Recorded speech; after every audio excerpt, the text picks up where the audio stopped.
नमस्कार, आप देख रहे हैं धाह न्यूज और मैं हूं अभिषेक मिश्रा। देखिए, तरारी विधानसभा उपचुनाव की बात करेंगे। बिहार में वैसे 4 विधानसभा सीटों पर उपचुनाव हो रहे हैं। बिहार की 4 विधानसभा सीटों पर उपचुनाव होंगे। तरारी में चुनाव होंगे, इमामगंज में चुनाव होंगे, बेलागंज में चुनाव होंगे, रामगढ़ में चुनाव होंगे। इन चारों सीटों के जो विधायक हैं वो सांसद बन गए हैं। रामगढ़ के विधायक सुधाकर सिंह बक्सर के सांसद बन गए। बेलागंज के विधायक सुरेंद्र यादव जहानाबाद के सांसद बन गए। इमामगंज के विधायक जीतन राम मांझी गया के सांसद बन गए और तरारी के विधायक सुदामा प्रसाद आरा के सांसद बन गए। तो जाहिर है इन सीटों के विधायक अगर सांसद बन गए हैं तो चुनाव होगा ही। लेकिन हम 4 सीटों से ज्यादा चारों सीटों पर बात नहीं करेंगे। हम सिर्फ तरारी विधानसभा सीट पर बात करेंगे। तरारी विधानसभा सीट पर इसलिए बात करेंगे क्योंकि ऐसा लगता है कि 4 में से 2 ही सीट ऐसी है जहां मुकाबला बेहद दिलचस्प होगा। जहानाबाद में भी मुकाबला बेहद दिलचस्प हो सकता है और तरारी में मुकाबला सबसे दिलचस्प हो सकता है। तरारी में जो लड़ाई देखने को मिलेगी वो शायद सबसे दिलचस्प लड़ाई देखने को मिलेगी। ये बात हम इसलिए कह रहे हैं क्योंकि प्रशांत किशोर तो फैक्टर बनकर उभरे ही हैं। एक फैक्टर तो प्रशांत किशोर हैं ही, जो ये कह रहे हैं कि चारों विधानसभा सीटों पर जो उपचुनाव हो उपचुनाव में ही निपटा देंगे। लेकिन अब प्रशांत किशोर कितना कमाल कर पाएंगे ये देखना पड़ेगा। लेकिन एक नए खेल की कोशिश फिर शुरू हो गई है और सवाल है कि एनडीए का मुकाबला इंडिया से नहीं है क्या? एनडीए का मुकाबला एनडीए से ही है। बीजेपी को कोई हराएगा तो एनडीए का नेता ही हराएगा, एनडीए का दल ही हराएगा। और एनडीए के अंदर ही ये खेल शुरू हो गया है कि भारतीय जनता पार्टी को तरारी का उपचुनाव हरा दिया जाए। क्योंकि जो खबर है हमारे पास, जो चर्चा है कि तरारी विधानसभा सीट बीजेपी लड़ेगी। तो बीजेपी अगर मैदान में उतरे तो बीजेपी को हरा दिया जाए, बीजेपी की राह मुश्किल कर दी जाए। और क्या ये खेल एनडीए के अंदर से ही शुरू हो गया है और एनडीए के ही एक सहयोगी दल की तरफ से शुरू हो गया है। जो जानकारी हमारे पास आ रही है वो जानकारी ये है, पशुपति कुमार पारस ये खेल कर सकते हैं। देखिए, पशुपति कुमार पारस खेल भी कर सकते हैं, इस बात पर यकीन करना थोड़ा मुश्किल है। अब तक उन्होंने सिर्फ सरेंडर की पॉलिटिक्स की है।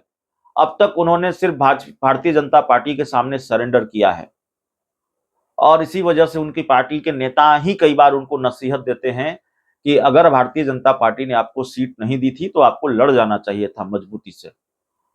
अब एक सहमति बनी है, जो जानकारी है, सहमति बनी है पशुपति पारस की पार्टी में कि भारतीय अब बहुत हो गया, भारतीय जनता पार्टी का जो ड्रामा है वो बर्दाश्त नहीं करेंगे। भारतीय जनता पार्टी सिर्फ चिराग पासवान को भाव दे रही है और हमें दरकिनार कर रही है। तो जरूरी है कि भारतीय जनता पार्टी को ही सबक सिखा दिया जाए। भारतीय जनता पार्टी को बता दिया जाए कि हराना हम भी जानते हैं, खेल करना हम भी जानते हैं, खेल एक आप ही को नहीं आता है। और पशुपति पारस चाहते नहीं है भारतीय जनता पार्टी के साथ खेल करना। उनको अब भी उम्मीद लगी हुई है कि शायद भारतीय जनता पार्टी कुछ दे दे, किसी राज्य का राज्यपाल वो बन जाए, किसी बोर्ड का बोर्ड का आयोग का अध्यक्ष बना दिया जाए, कुछ तो मिले भारतीय जनता पार्टी की तरफ से। भारतीय जनता पार्टी इतना भाव दे रही थी हाल के दिनों तक, लेकिन उनकी पार्टी की तरफ से, उनकी पार्टी के नेताओं की तरफ से उन पर प्रेशर है कि नहीं, अब भारतीय जनता पार्टी का खेल बर्दाश्त नहीं करेंगे। विधानसभा चुनाव में भी हम लोग भी खेल करेंगे और विधानसभा उपचुनाव में भी खेल करेंगे। तो जो जानकारी निकल कर आ रही है, तरारी विधानसभा उपचुनाव में पशुपति पारस अपनी पार्टी से किसी उम्मीदवार को चुनाव लड़ा सकते हैं।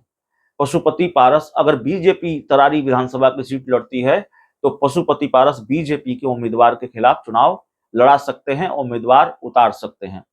तो इसका मतलब यह है कि पशुपति पारस का सब्र अब जवाब दे गया है।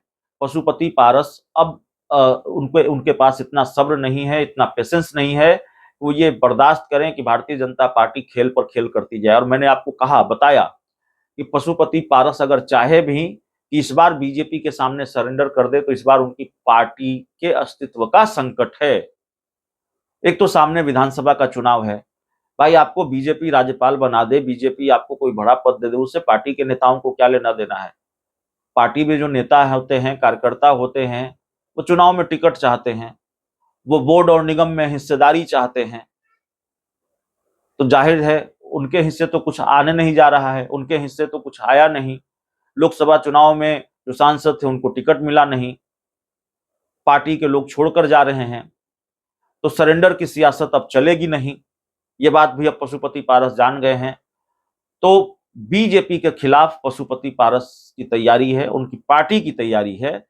और बीजेपी अगर तरारी विधानसभा सीट से उम्मीदवार उतारती है, जो कि तकरीबन तय है कि बीजेपी ही तरारी लड़ेगी, तो फिर पशुपति पारस भी अपनी पार्टी से किसी उम्मीदवार को वहां लड़ाएंगे। बीजेपी को यह मैसेज देने की कोशिश करेंगे कि भाई हम अब आपको बर्दाश्त नहीं करेंगे, आपका खेल बर्दाश्त नहीं करेंगे, आपको चिराग पासवान मुबारक हो और मुझे अपना खेल मुबारक हो। तो अब एकला चलो की राह पर पशुपति पारस चल सकते हैं और आने वाले दिनों में पशुपति पारस और एनडीए का रिश्ता टूट सकता है। अब एक नए खेल की तैयारी, एक नए खेल की स्क्रिप्ट लिखी जा रही है। बहुत बहुत धन्यवाद।